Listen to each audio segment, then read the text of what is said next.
Hello everyone, welcome to civil engineering and stuff. और आज के इस लेक्चर में हम लोग डिस्कस करेंगे सुपर एलिवेशन। तो सुपर एलिवेशन ये हॉरिजॉन्टल कर्व का एक टॉपिक है।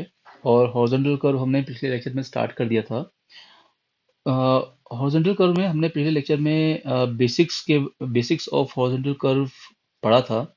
और हमने उसमें ये देखा था कि जब कोई व्हीकल एक हॉरिजॉन्टल कर्व से मूव हो रहा होता है तो उस पे एक सेंट्रीफ्यूगल फोर्स, जिसको हम पी से डिनोट करते हैं, वो लगता है।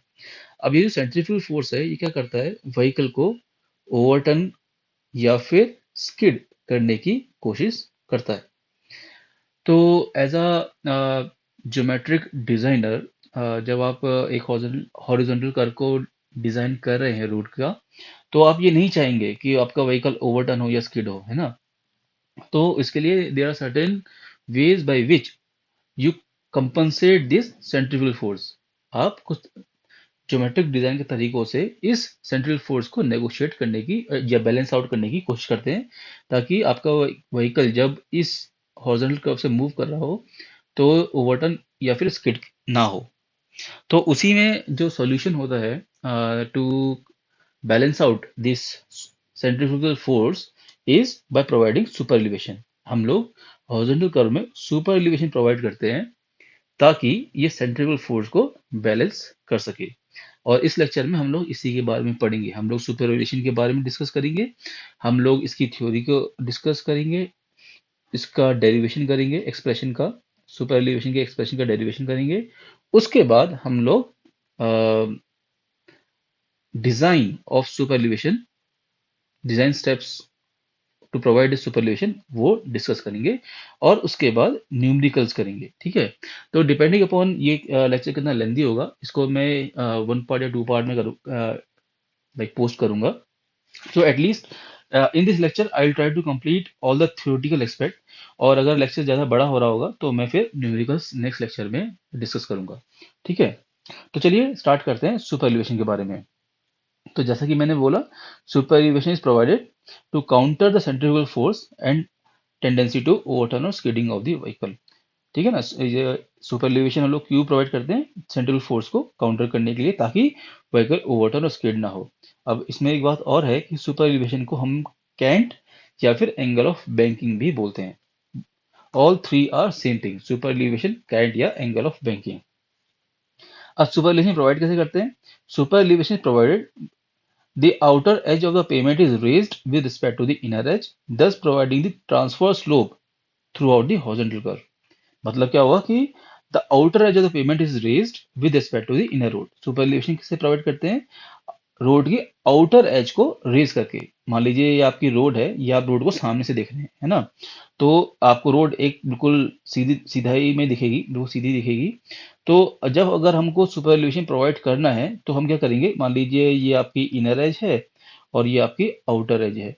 तो हम क्या करेंगे, आउटर एज को एक डिजायर्ड परसेंटेज से, एक डिजायर्ड रेट से रेज कर देंगे, है ना।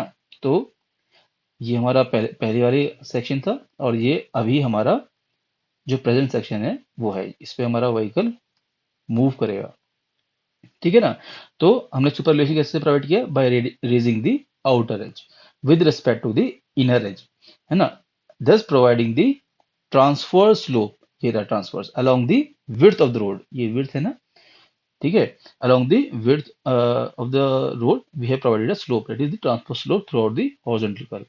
यानी कि पूरे हॉरिजॉन्टल कर्व में हम लोग क्या करेंगे, आउटर एज को एट अ सर्टेन रेट उसको इंक्रीज कर देते हैं with respect to the.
With respect to the inner edge, है ना।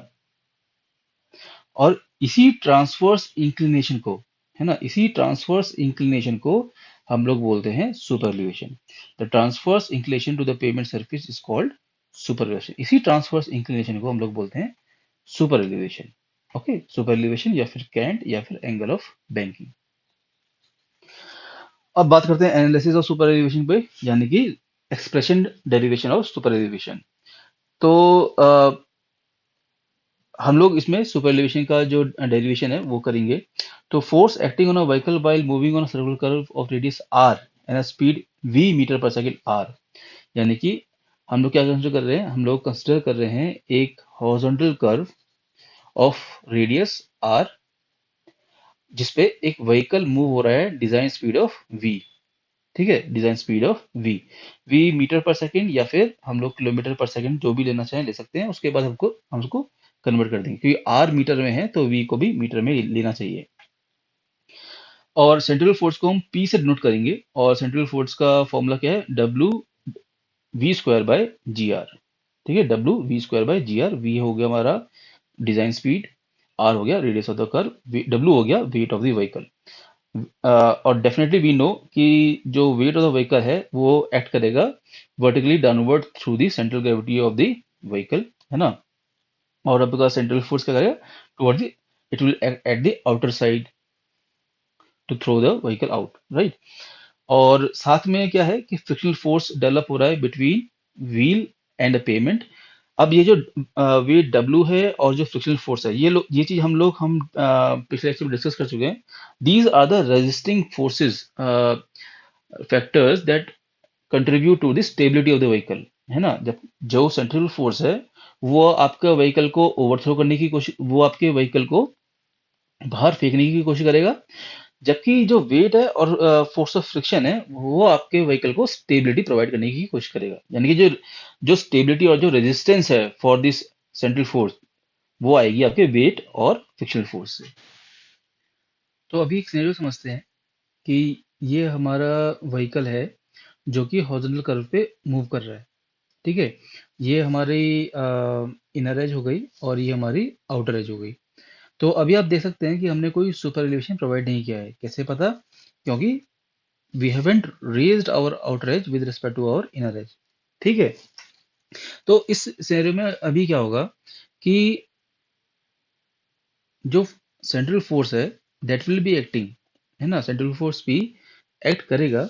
तो उसको काउंटर करने के लिए एक तो फोर्स ऑफ फ्रिक्शन है जो है, that is with the contact of tyre and the road, वो एक्ट करेगा। और इसको बैलेंस आउट करने के लिए नेक्स्ट होगा wait of the vehicle W. ठीक है ना। तो अभी आप देखिए इस सेंट्रीफ्यूगल फोर्स को काउंटर करने के लिए अपने पास वेट डब्ल्यू और फोर्स ऑफ फ्रिक्शन है। तो ये जो सिनेरियो है that is okay with when the design speed is very low. जब व्हीकल जो है बहुत ही धीरे स्पीड से मूव कर रहा है अलोंग दी हॉरिजॉन्टल कर्व, तब तो ये सिनेरियो ठीक है। लेकिन अब बात करें अपनी स्टेट रोड्स के लिए, आपके नेशनल हाईवेज के लिए, एक्सप्रेसवेज के लिए, जहाँ पे डिजाइन स्पीड जो है वो बहुत ही ज्यादा होती है। तो उस केस में क्या होता है कि the force of central force is very high, है ना। तो so we need to counter this central force by some other means, क्योंकि अभी आप देखिए पूरा पूरा सेंट्रल फोर्स पूरा एक्ट कर रहा है। Now what will do is, in such scenario जब हमारी स्पीड बहुत ज्यादा ज्यादा होती है, and to mitigate this saddle force what we do is we provide the super elevation, जैसा कि हमने इस फिगर में हम देख सकते हैं। इस फिगर में क्या हुआ है, हमने जो आउटर एज है वो at an angle theta raise कर दी है with respect to our inner edge, है ना। तो अब इस सिनेरियो में क्या होगा, अभी भी सेंट्रल फोर्स एक्ट कर रहा है, सेंट्रल फोर्स पी एक्ट कर रहा है, बट अभी क्या होगा, it will be divided into components. ठीक है ना, जैसे कि अभी हम देखें, एक बार मैं इनकी एक्सेस बना लेता हूँ। ये हो गया और आपका एक ये हो गया। ठीक है ना। तो अभी क्या होगा, इफ दिस इज थीटा तो हमारा ये एंगल भी थीटा रहेगा। ठीक है ना।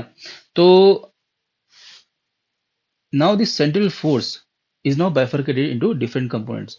तो ये हो जाएगा हमारा, ये है, ये हो जाएगा पी कॉस थीटा, ये हो जाएगा पी कॉस थीटा, और इसका यहाँ पे एक कंपोनेंट हो जाएगा P sine theta. Now you see, this central force is being divided into two different components, unlike the previous case जहाँ पे full central force was acting. Now, इसी के साथ साथ हमारा वेट W भी एक्ट कर रहा था अभी, है ना? तो डेफिनेटली वेट W का भी कंपोनेंट बनेगा। सिंस दिस इज थीटा, तो ये भी थीटा रहेगा। तो ये हो जाएगा, ये हमारा हो जाएगा W cos थीटा, और ये हो जाएगा W sin थीटा। ठीक है, और इधर हमारे फोर्स ऑफ फ्रिक्शन एक्ट कर ही रहे हैं। तो अब अनलाइक द प्रीवियस केस, जो पी कॉस थीटा कंपोनेंट है, इसको सीधा सीधा डब्ल्यू साइन थीटा काउंटर कर रहा है, और फोर्स ऑफ फ्रिक्शन के लिए डब्ल्यू कॉस थीटा और पी साइन थीटा कंपोनेंट मिल जाते हैं।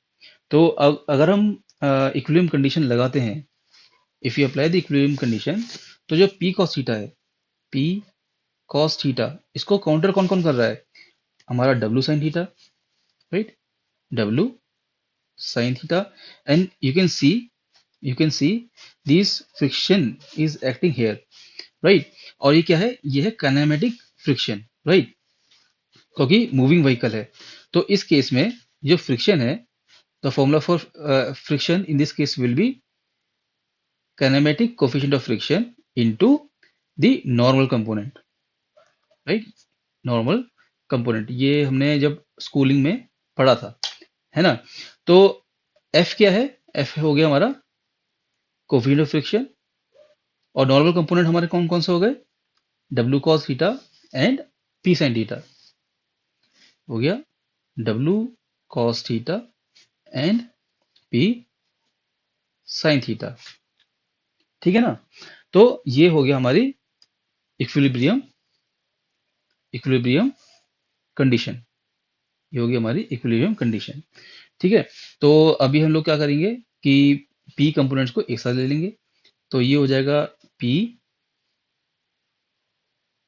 Cos theta minus P sine theta को हम उस तरफ ले जाके जाएंगे, तो हो जाएगा F sine theta, P B common.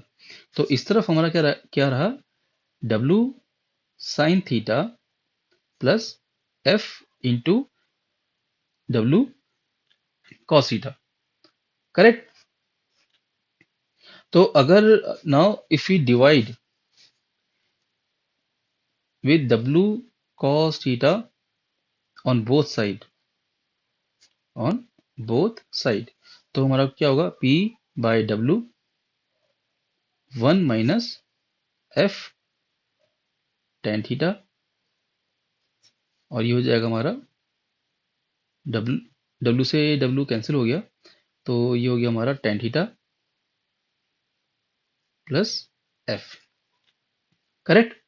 Now see, ये जो थीटा है, this theta is very small and can be this tan theta can be equals to E. Why? Tan theta क्या होता है? P by B, right? So P is this, B is this.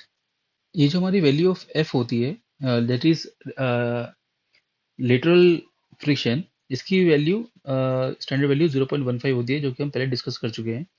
और ये जो theta की value हम जो लेते हैं, दैट इज वेरी स्मॉल, है ना? तो इस केस में क्या होता है? वेरी स्मॉल मतलब ई जो है permissible limit should not be more than 7%, ये हम आगे डिस्कस करेंगे। तो इस केस में this expression is very small which is nearly equal to 1। तो हम लोग इसको वापस से लिख सकते हैं that P by W is equals to E plus F. Now P is an expression for centrifugal force, जिसका फॉर्मूला क्या होता है? फॉर्मूला क्या होता है? mv स्क्वायर बाय r, और हमारा वेट W क्या होता है? mg, राइट, जिससे m से m हम कैंसिल कर सकते हैं, और ये हो गया हमारा E plus F। So we can write this expression, I am writing here. ये एक्सप्रेशन हमारा हो जाएगा E plus F equals to we square by ji R. ठीक है, this is the expression for super elevation, right. So this is the expression for super elevation. अभी देखिए, we have assumed we have assumed v in meter per second and radius in meter, all right। तो radius तो हमेशा metre में ही रहता है, but sometime what happens is that the velocity is given in kilometer per our, right. तो जब velocity हमको kilometre per hour में दी जाती है, तो we will convert this velocity into metre per second by multiplying it with 0.278, right. और G की value अगर हम 9.8 रखते हैं, तो उस केस में the expression is modified to E plus F equals to we square by 127 are. ठीक है। और जब हम ये एक्सप्रेशन यूज करते हैं जब हम लोग ये एक्सप्रेशन यूज करते हैं, तो the velocity V will keep in kilometre per hour and radius in metre.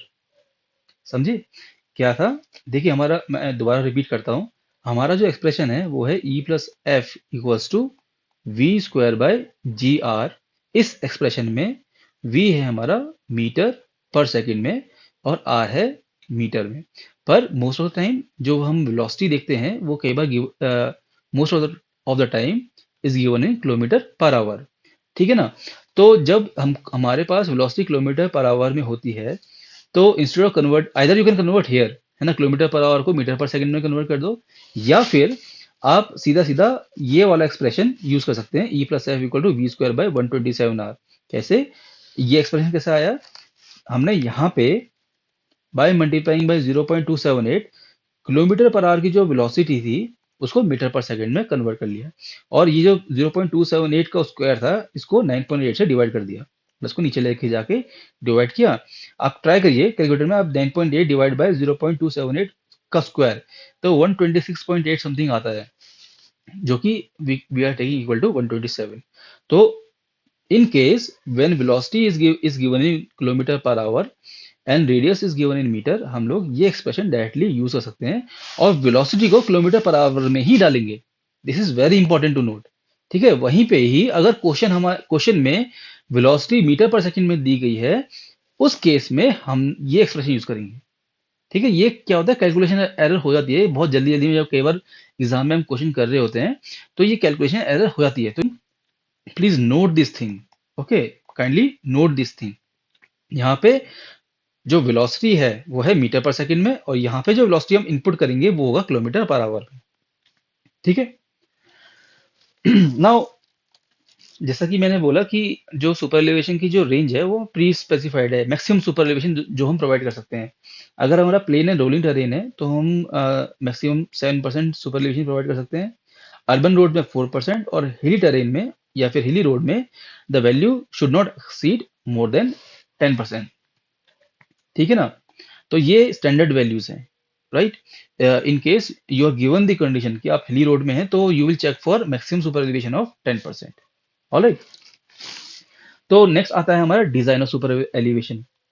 ठीक है, हम सुपर एलिवेशन को कितना सुपर एलिवेशन को रोड पे प्रोवाइड करना है, ये इसके सर्टेन डिजाइन स्टेप्स हैं, राइट।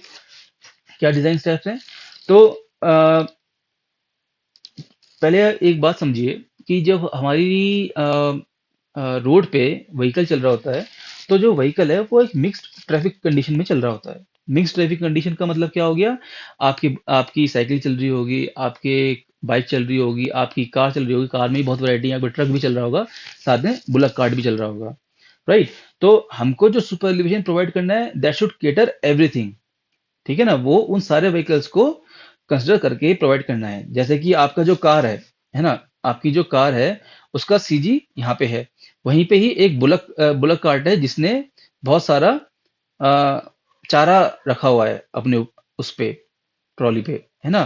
तो इस केस में क्या होता है कि इसका सीजी ऊपर की तरफ शिफ्ट हो जाता है ना, यानी कि इसका सेंट्रल फोर्स अलग है, इसका पॉइंट ऑफ एक्शन और सेंट्रल फोर्स अलग है। तो what we have to do is we have to cater everything. है ना, हमको वो मिक्स ट्रैफिक सिनेरियो को कंसिडर करके ही सुपर एलिवेशन डिजाइन करना है।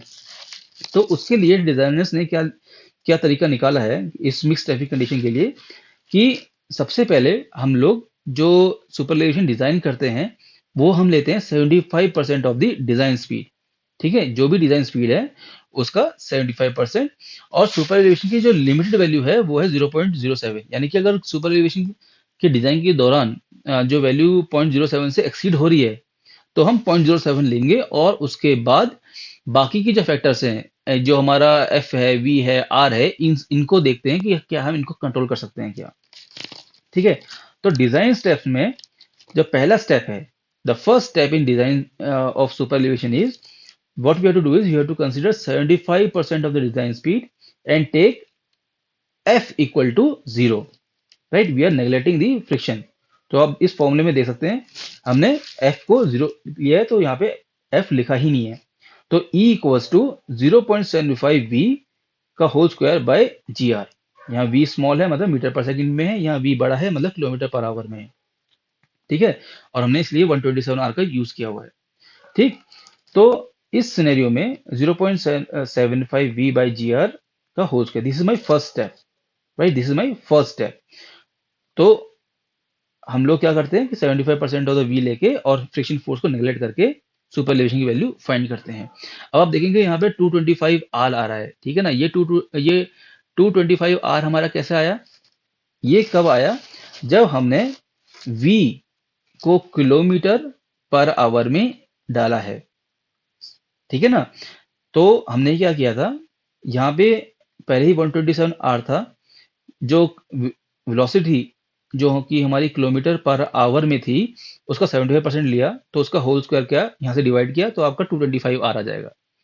ठीक है, मैं अगर मैं लिखना चाहूँ 9.8 divide by 0.75 square into 0.278 square, आप करके देखिए आपका ये 225 के अराउंड ही आएगा।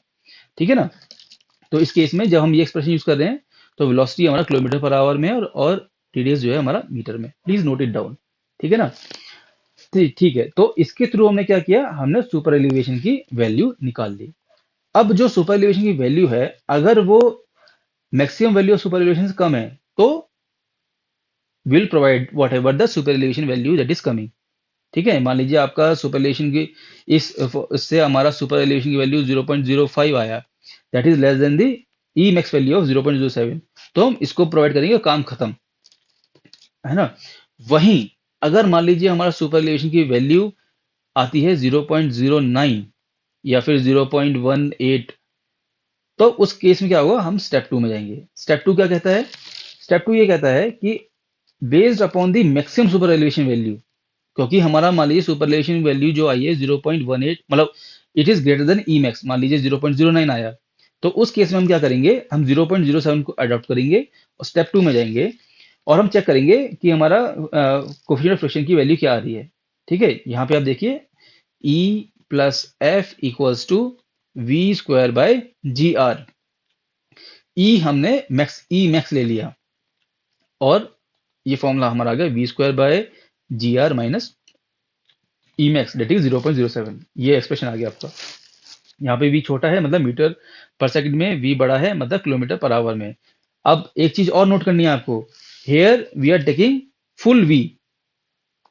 ठीक है ना, हम यहाँ पे 0.75 वी नहीं ले रहे हैं, जो भी हमारा डिजाइन स्पीड था, अगर डिजाइन स्पीड 80 था तो हम वो 80 ही डाल रहे हैं यहाँ पे। ठीक है, न्यूमेरिकल्स में और क्लियर हो जाएगा, but just for the sake of understanding.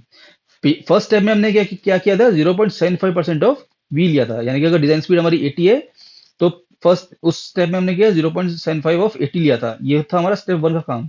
लेकिन यहाँ पे हमने क्या किया है, यहाँ पे हमने वी वैल्यू फुल ली है, this is for kilometre per hour, this is for metre per second. अब E equal to E max लेने के बाद अगर हमारा this f value is less than 0.15, तो उसका मतलब क्या हुआ कि जो हमारा ई मैक्स वैल्यू थी वो सेफ थी।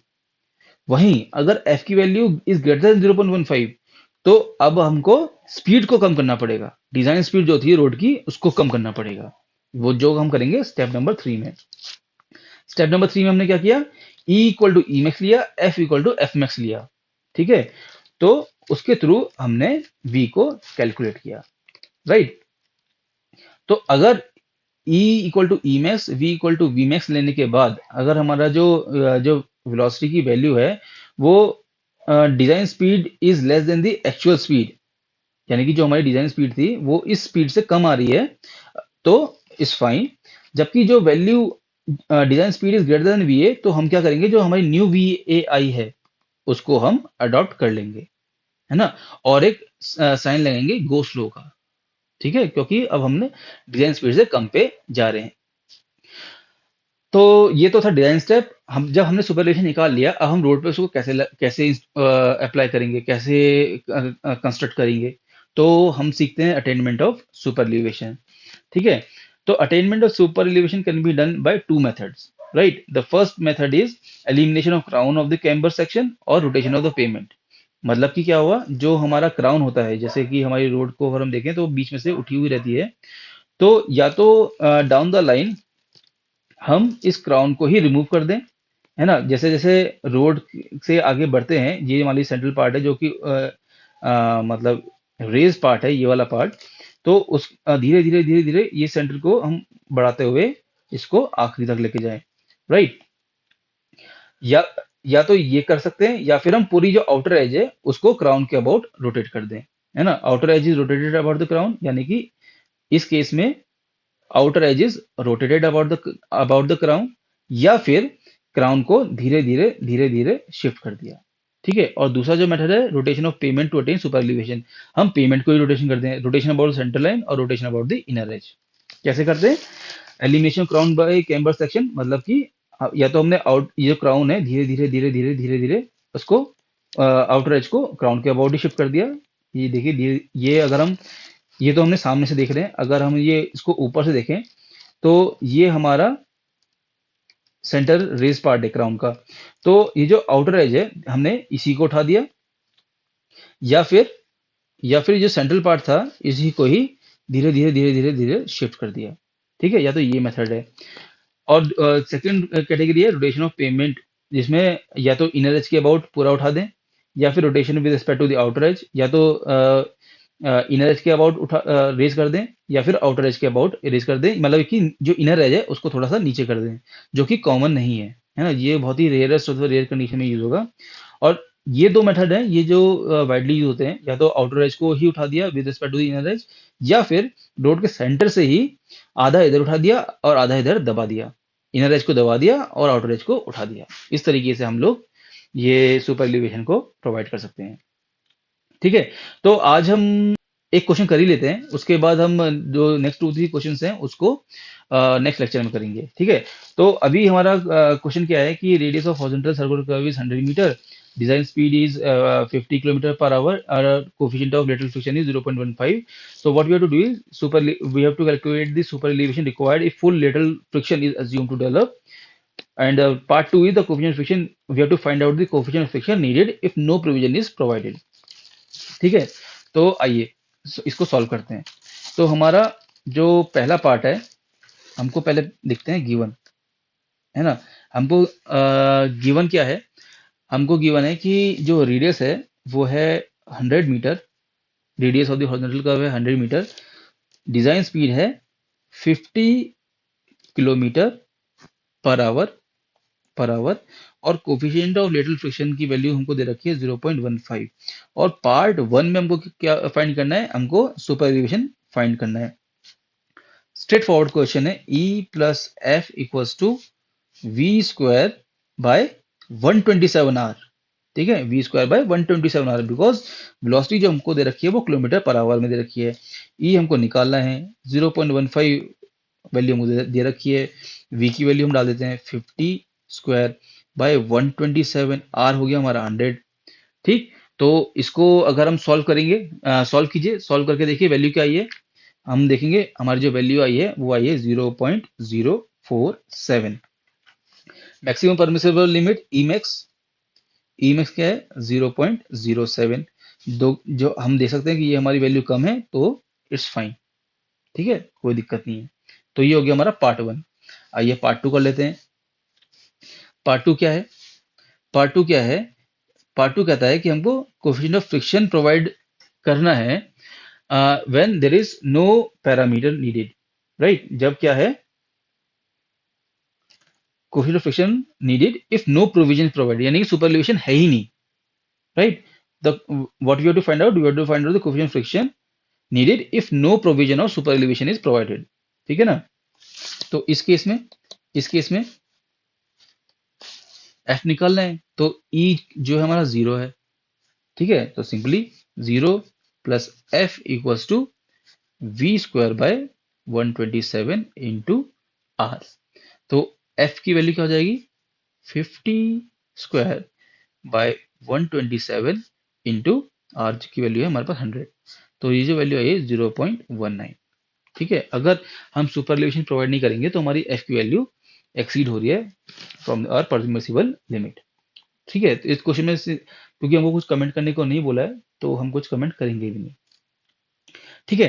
तो एक क्वेश्चन हम लोगों ने ये अभी कर लिया। अगला लेक्चर में सिर्फ और सिर्फ न्यूमेरिकल्स में ही डिस्कस करूंगा। We will do 3 more questions on super elevation. बहुत सिंपल क्वेश्चंस हैं। अ, तो उससे पहले मैं क्या चाहता हूँ आप लोगों से कि जो अभी तक हमने पढ़ा है उसको आप अच्छे से रिवाइज कर लीजिए, ठीक है। और जब हम न्यूमेरिकल्स करेंगे तो आप कैलकुलेटर और नोटबुक लेके साथ बैठेंगे, आपको आप पॉज़ करेंगे जब क्वेश्चन देखेंगे और खुद सॉल्व करने की कोशिश करेंगे। ये डिज़ाइन स्टेप्स आप सारे नोट डाउन कर लीजिए, ठीक है। तो मिलते हैं अगले लेक्चर में जिसमें हम सुपर एलिवेशन के न्यूमेरिकल्स को करेंगे। आपको ये लेक्चर कैसा लगा कमेंट बॉक्स में ज़रूर बताइएगा। और कोई भी आपका सजेशन है जिसमें इस लेक्चर में कुछ कमी लगी हो या फिर something you want to suggest कि जिसके ऊपर मैं लेक्चर बनाऊं, तो आप ये भी कमेंट सेक्शन में डाल सकते हैं। और साथ में अगर आपको वीडियो अच्छी लगी है तो उसको लाइक कीजिएगा, चैनल को सब्सक्राइब कीजिएगा for more lecture like this. Thank you for watching, have a nice day.